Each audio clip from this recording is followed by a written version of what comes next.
Hello beautiful people, welcome back to my channel. In this video, I'm going to give you the top 10 things you need to know about dating someone that has Venus in Scorpio. Also make sure to stick around to the end for the hashtag Ask Astrology Guy question and answer. Okay, no more wasting time. Here are the top 10 things you need to know about dating someone with Venus in Scorpio. Let's go. Number 10, they are extremely attentive. If you have the pleasure of dating someone with Venus in Scorpio, then you will see that when they are in a relationship with you, you get their full focus and attention. Number 9, they are all in or all out.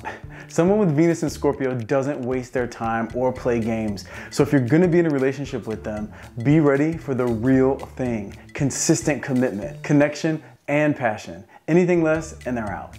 Number 8, their looks can kill. If you have the unfortunate experience of pissing someone off that has Venus in Scorpio, you will know it just by a look. This is the one placement that if they are angry, their eyes say it all, and they say it intensely. Number 7, don't even try to pretend. Someone with Venus in Scorpio can see right through BS and get directly to the truth. So don't even attempt to get one over on them, because you won't. It's that simple. Number 6, they require a mind, body, soul connection. Someone with Venus in Scorpio is down to have fun and be lighthearted, but if you want to be in a relationship with them, they need to know you have the capability to connect mentally, physically, and spiritually. Number 5, they can operate in extremes. One moment someone with Venus in Scorpio can be very sensitive and open, and the next they can be completely shut down and shut you out and be as cold as ice. So it's best to stay on their good side or make sure to pack for cold weather. Number 4, they are extremely loyal. If someone with Scorpio Venus is in it, they are in it for the long term, a true ride or die. But this goes both ways. If you hurt them, they are loyal to shutting you out of their life for the long term. Number 3, they are smart and generous. When it comes to money, someone with Venus in Scorpio is smart enough not to pay too much for something, but they're also generous enough to spare no expense when it comes to making someone that they love happy. So you get the best of both worlds with this placement. Number 2, they are passionate. Scorpio energy, whether it is your sun, moon, rising, or Venus, is always going to bring out your passionate nature. So of course, someone with Venus in Scorpio is going to express their feelings fully, intensely, and passionately. And the number one thing you need to know about dating someone with Venus in Scorpio is the best way to please them is to be 100% committed. Be honest, be open, be affectionate, and be present in the relationship. If you give them that sort of connection, you will get a deep, intense, passionate, and spiritual love that can last a lifetime. So our hashtag Ask Astrology Guy question comes to us from Mega Goyle, who says, I am Capricorn rising, Leo moon, Scorpio sun, Venus in Pisces, and my love interest is Cancer rising, Capricorn moon, Pisces sun, though his traits are very similar to Aquarius as his birthday is on the 19th of February. His Venus is in Taurus. We both have a lot of differences, mostly family third-party issues, and a lot of similarities too. We both are fighting with our families for each other to get married. My question is, how will our marriage turn out to be according to astrology? Because practically, there are many problems in between because of third parties. That is family mostly.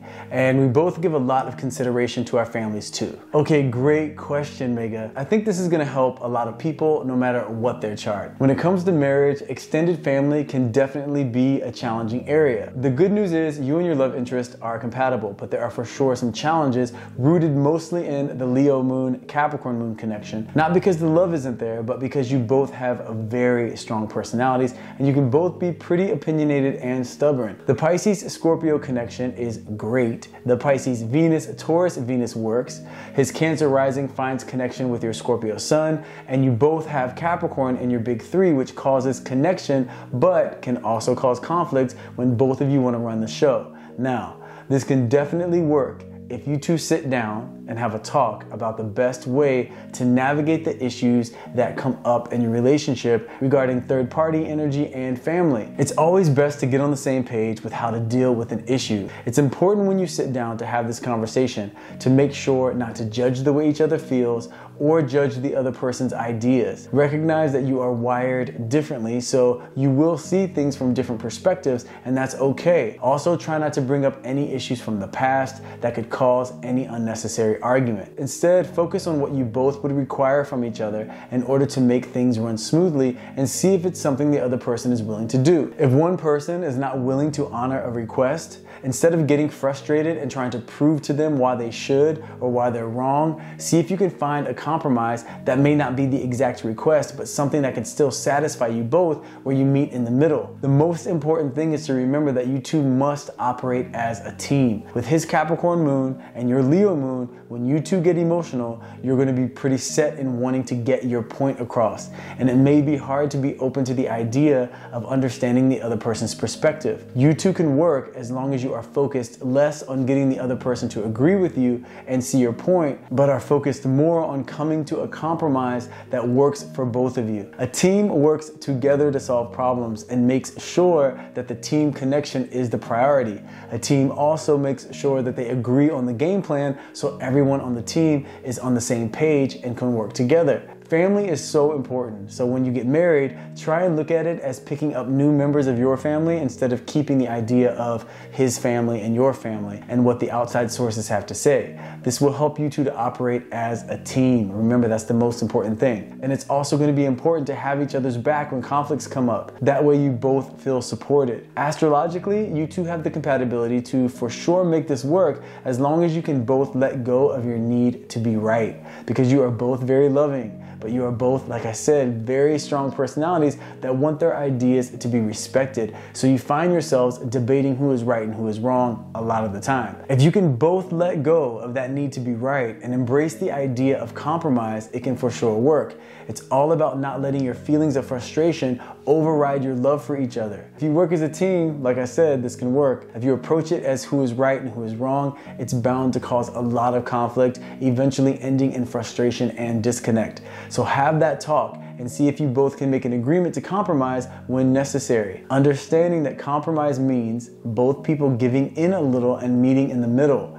If you can agree to keep that as your foundation, like I said, you two can flourish for sure. If either of you holds on too tightly to your perspective and cares more about making the other person understand and agree and proving the other person wrong, if you care more about that than you do about working as a team and staying connected, then it's going to be a hard road to travel. With charts like yours, compromise is key. You both can be pretty stubborn, like I said, and that's where the issue comes in. Even if you're right, being stubborn and holding on to your point in a relationship is a disconnecting way of being. So if you can compromise, stay away from debating who's right and who's wrong, have compassion for the way each other feels, and stay focused on coming to agreements that both of you feel good about, then this can work. If not, it will be a non-stop bickering match, and neither of you wants that. I'm sending you and your love interest tons of positivity. I'm sure you can make this work if, like I said, you focus on the fact that you love each other, you want to work as a team, and when something comes up,